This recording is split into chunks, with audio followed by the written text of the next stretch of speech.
What is going on, YouTube? I am back with another video, you guys. All right, and I got a very important video. If you're interested in drag racing, just now starting to drag race, into drag racing, and don't know what you got yourself into, like myself, but we're going to be discussing what it costs, all right, to drag race or to maintain a drag car.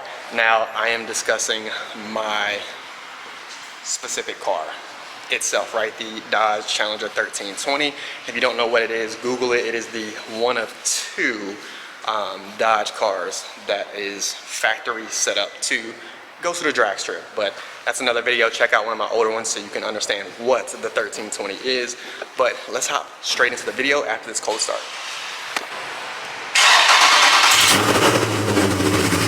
And you guys, it feels good to be back in this car, man. Haven't driven it in a few days, but excited to be back in it, you guys. You can't beat a nice 1320, right? So again, we're discussing how much it actually costs to maintain a drag car to get set up to drag race your Dodge Challenger or Charger, right? Now, before I explain anything, this 1320 is set up from factory to go down the quarter mile, you guys, right? It runs as advertised an 11.7 to an 11.6 stock. Now, I have seen people do like weight reduction and all sorts of stuff that way that are running like 11.2s and 11.3s, but some of the weight reduction is like a little crazy, right? But this is kind of like your intro guide to what it may cost to basically drag your car, right? Now, I think the 1320 and the Demon are the only streetable drag cars that are out. Yeah, you can drag race your 5.0, all kinds of stuff that way, but again, one of two cars from factory that's set up to go down the drag strip, right? But let's get into the video, man. If you haven't already, man, hit that like, subscribe, notification bell, all of that good stuff, man. You guys are helping the channel grow like crazy. I'm down here in Atlanta. I've been super busy with my business, you guys, but we're back on it. 3 videos a week. Let's dive in. All right, you guys, so I'm going to discuss a little bit in general, right? And then I'll discuss what some of my items cost to help you guys kind of choose what you're looking for. And I'm literally going to discuss everything, right? This isn't necessarily the beginner guide, but it's going to have everything from beginner to advanced when it comes to drag racing, right? And the first thing I believe everybody should get or purchase, right, is tires. If you don't have the right tire, you can either break your car, crash your car, run terrible times, all of this stuff, right? Tires make the world of a difference on a prepped surface. So first thing we're going to discuss is the tires. Now, there's plenty of brands out there. There's Nittos, there's Hoosier, there's Mickey Thompson, to name kind of the main 3 that you see at a drag strip, right?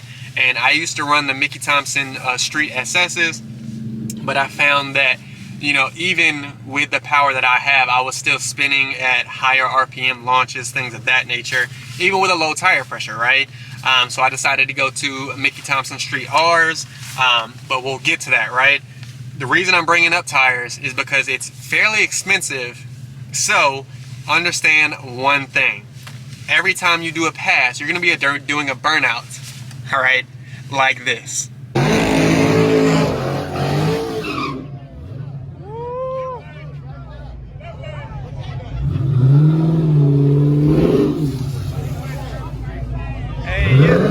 The reason I bring that up is there are wear bars on the tires to know when the tire is done, right? But I just would advise not to run your radials on the street because you'll lose the purpose of them, right? Or what you spent this money for, right? You're talking about $300 to $500 per tire depending on what setup. The Mickey Thompson Street SS's are about $308. The Street R's are about $350 to $400 per tire, you guys, right? Per tire. And I actually will pull up right here on the split screen. I literally just ordered Street R's, fronts, and then front skinnies as well. And you can kind of see the cost that it's going to be. But for me, my best advice is to get the best setup for your car. That's not crazy expensive, but just enough to get you started, which is why I went with 4-star. They were kind of the middle of the road when it came to that. And what I'll do is I'll show you my exact rear setup as well. I run the Ford Star F14 bead locks, and they ran me about $725 per wheel, right? Now you can catch them on sale for about $605, you know, all those things. So definitely look for them on sale, or you can go cheaper and go like Race Stars, or you can go more expensive and go Weld Racing. But you're looking at, again, $300 to $400 per tire, and you're looking at anywhere from $600 to $1,000 per wheel, right? Which can get a little expensive, but they're going to last forever. They're going to do right by you. Have not had a single issue with my bead lock. They're absolutely great at low tire pressure. No wheel spin or tire spin, anything like that on the actual rim. Now, again, you guys saw my newly bought Ford Star F14 front skinnies, and you can kind of see that the tires are even $287, right, per tire. And that's a 5-inch tire, which is crazy that they're almost the same, right? But, you know, to each their own, right? Then we're going to start to get into what it costs to actually race your car. Now, there's no particular order, but I'm going to discuss some things that you may need just to go to the drag strip, all right? Number one, if you're not riding your weld setup on the way, all right, you're obviously going to need a jack, right? So you're going to spend about $160 for the jack, all right? You're going to need a torque wrench because the Dodge Challenger, SCATPACK, Hellcats all have to be torqued down as far as lug nuts to a certain degree. And then you're also going to need a breaker bar, wrench set, etc. So you're looking at about $100 to $150 for both of those, right? Minor things that you need to think about, right, after you get your tire set up or your wheel set up for your Dodge Challenger, right? Then once you have that, to me, that is the base setup for what you need to go down to your local drag strip, run at the drag strip, and walk away, right? So you're sitting there about $4,000 in about, just to have a good setup. Now, again, that $4,000 is definitely an investment, and I have loved every bit of it, right? So there is no complaints that way, but that's the first part I wanted to discuss for kind of the beginner setup, what you're actually going to need to go to the track by yourself in your car. Now, here is where we're going to come into some things that you may not need, but as soon as you go down the drag strip, you are going to literally fall in love with wanting to go faster, beat your previous time. I'm literally less than a year into racing, and I've fallen in love with it, right? And I've spent some crazy money already, right? But I don't look at it that way. I look at it as kind of investing in my passion, and you know, if I would die tomorrow, I've had the time of my life with it, right? So we're going to discuss some things that you may or may not want, but when it comes to this car, right, it runs an 11.6 to 11.7 stock, right? Now, I've seen people do weight reduction to an astronomical level and run 11.2s and 11.3s. Shout out to Scavenger 1320 on that. You guys, if you haven't, lock into his channel. He's got a 1320 as well. But you're going to look at modding your car in a sense, right? And we'll kind of start from the inside out. You can look at a race seat. Now, your race seat is going to be between $400 and $500. Now, I got mine from Fury 1320, another 1320 guy. You know, and he definitely did well by me. It's a 20-pound seat versus an 80-pound driver's seat, a 50-pound passenger seat, an over 120-pound rear seat, right? So when you start talking about if you want to go faster without modding your engine, you take some of this weight out and invest in a race seat, you're going to be dead set and doing pretty well, right? Now, it does take work to take these things out, but once you have them out, it's fairly easy, right? Again, so your race seat is about $500. Then you start talking about gas, all right? So if you want to run 93 in your vehicle, that's perfectly fine. But this is where, again, that falling in love with going fast takes place. I run E85 and C85 at the drag strip. Now, that's my particular choice. I paid for that mod, and I still pay for it every time I go.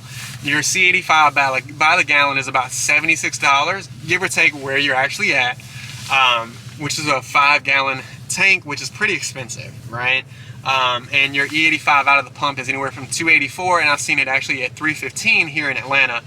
So I'm pretty sure it's at a premium here. Now that's only on race days, so it's one of those things, it's kind of an added cost, but if you run your normal 93, pop in your 3 gallons of gas and be done with it, right? You're talking about 12 to 15 bucks, all right?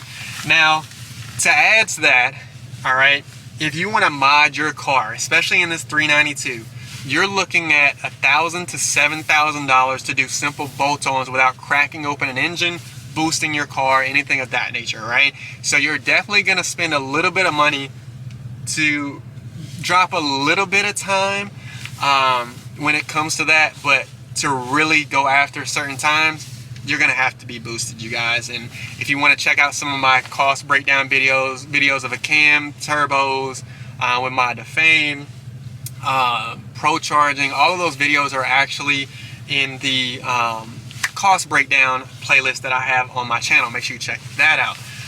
And then once you've modded your car, and again, somewhere around $1,000 to $7,000, you're gonna have some upkeep. All right. Now, after about 4 weekends of drag racing, right, depending on how frequently I go, I do flush, you know, coolants, I flush oil, all of that good stuff, right? And changing your own oil is gonna run you about $70. Grabbing the Dodge specific coolant is gonna run you about $50 to $60.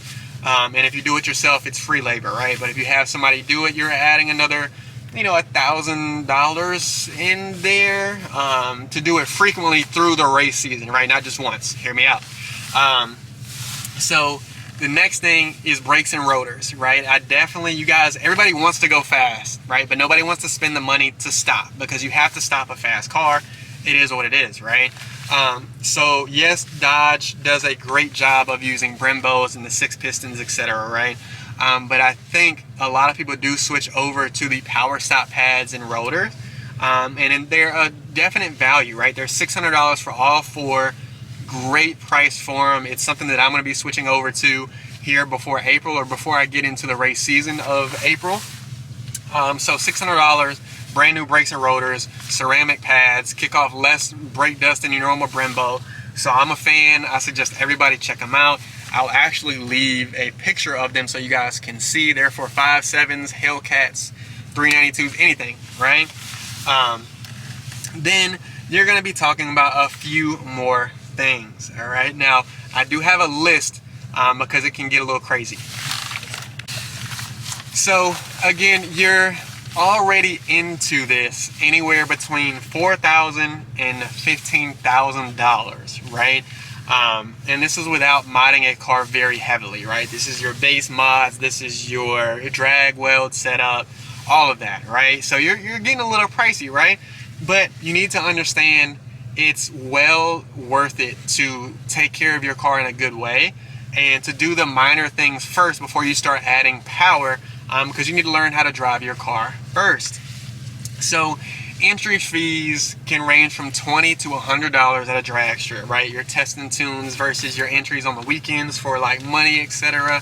It's up to you and what you want to do. If you're a beginner like myself, I typically run test and tunes outside of the YouTubers call out, where I just race anybody and everybody. I don't care. Check out those videos as well, you guys. And you need to understand one thing, all right? If you're gonna get into drag racing, something is going to break, all right? And you have to recoup that cost and fix it on your own. There is no warranty outside of the Demon and 1320 that you can break your car on the drag strip and they will fix it as long as the car is stock, right? That is the only 2 cars, which is why this car is so special and why I've decided to keep this car on the channel. And with that being said, you can get track insurance, right? Now, I've dove into it through Geico. I have track day insurance, and I've kind of had to adjust a few things because most of the track insurance is for like a road track, not necessarily a actual drag strip. So you definitely want to call your insurance, but that can cost anywhere of $190 a month up to $400 a month, depending on the car and what you actually want covered. Like it's pretty detailed. Call your insurance guy and see what happens. Everybody's different, right? And a couple things to realize, right? I listed off a good bit of things, right? I'm not gonna dive heavily into it, but I'll go ahead and put it to you this way.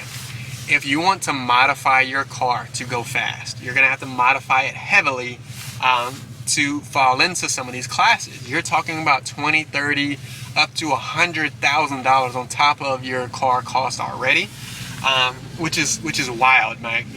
There's literally a no limit to some of these guys' pockets that are out here that drag race. You guys, it's one of those things that there's some deep pockets out here, so you need to be ready to not only fix it if it breaks, you need to understand that if you want to boost your car, no matter if it's turbo, pro charger, Whipple, anything like that, you're gonna look at, again, 30 to 100K, right? It's not a cheap sport, but it's a very fun sport. I'm enjoying it. And then you also need to understand you're gonna wear on your vehicle. You're gonna be on your vehicle. So there's gonna be control arms, drive shafts, all this stuff, right? And those are added cost. You know, for me, a drive shaft is $1,000. You know, so to pretty much break it down to you, without modding your car, you're sitting at $4,796 just in the normal things that you're gonna need to go to the dragster, right? $5,000. It's crazy to think about, right? And then when you get into modding your car, you're adding another $7,000. So again, you're sitting at 15. And then if you want to modify it anymore, you're adding another 30 to 100K, you guys. So my best advice to you, if you're just now getting into drag racing, get a good wheel and tire setup. Have fun with your car for what it is at the moment. Either A, upgrade, B, start modifying your car and understand what comes with it. You do void warranty, things of that nature. And of course, take care of it, you guys. It's one of those things that if you take care of your car, it'll definitely take care of you running down the drag strip. I hope you guys definitely enjoyed the video, man. It's something that I have been wanting to make a video on for a while, because I couldn't find any video that could help me, right? So I'm hoping this helps the next person. If you're interested in drag or taking your car to the drag strip, do it, man. Don't think twice. It is literally the funnest that you're ever, literally funnest time you'll have in your car. It's amazing. So if you haven't already, man, make sure you like, comment, subscribe. Check out some of my drag racing videos. Again, I'm still new, so don't hit me with, oh, you're not a pro, right? I get it. I already know. But tune in, because we got a lot of videos dropping about drag racing here shortly. And my whole channel is 1320, you guys. Everything 1320 happens on this channel, you guys. So make sure you lock in if you haven't. All right. Just again, make sure you know. All right. It is not cheap to drag race, but it's one of the funnest sports to get in if you haven't, man. Lock into my channel. I appreciate all of you guys, and that is a wrap.